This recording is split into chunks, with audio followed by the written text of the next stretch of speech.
I just feel like the ATO are definitely out in force trying to collect their debts at the moment. I actually checked the numbers yesterday and they're owed about 100 billion. Overdue is about 50 million. So you can imagine why they're being quite aggressive on that. What I'm seeing in a couple of examples, I had a client ring me the other day and said that they were about a week late on their December BAS and the ATO had called from a private number just chasing that money. Now, that's never really happened. So I just feel like the ATO are definitely out in force trying to collect their debts at the moment. They're recalling debts and it's making people nervous. And you're saying that they're calling people for BAS, they're not even people under payment plans. No, so they're not under payment plans.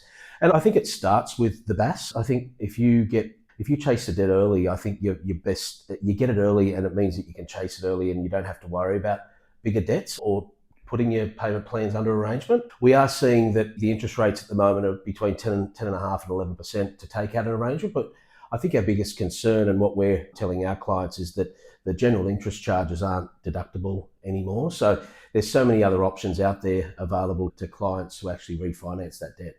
Okay, so what are those options? Talk me through them. So there's a couple, and you can be creative in some of these. One is a business loan, just taking out a short-term business loan, minimal paperwork, 24 to 48 hours turnaround time with like bank statement assessments. No property security, so really simple way of getting some working capital. Some of the others that are probably cheaper in interest rates are refinancing mortgages. So if you've got a mortgage, that's the cheapest form of debt. And also you've got the most flexibility with that. You can pay it off over a longer period of time and you can pay it back. Another option is refinancing existing unencumbered equipment. We're seeing a lot of that because the interest is deductible when you take out a short-term, a 3 to 5 year loan on unencumbered equipment. So how would I know which one to choose? I think it really depends on the situation. I think it's really important that you talk to your broker about that. They can determine whether or not you've got gear that is worth money to do that, but it's really important that you do it early. So make sure that you see these issues early because it's a lot harder if you're right in the trenches in the middle of it to try to refinance at that time. So get in early, talk to your brokers early, and they will determine and work with you on that. So what's your advice to people?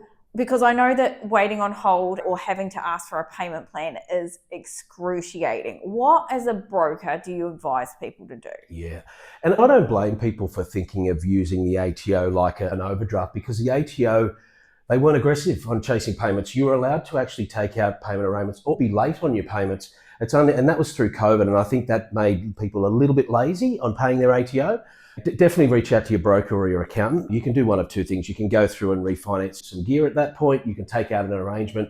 But just again, the general interest charges aren't deductible. But it's really important that you do it as early as possible. So if you do see some cash flow issues, reach out to your broker and action it pretty quickly. And like I said, I think the ATO were lax through COVID. So I don't blame people for looking to leverage off the ATO.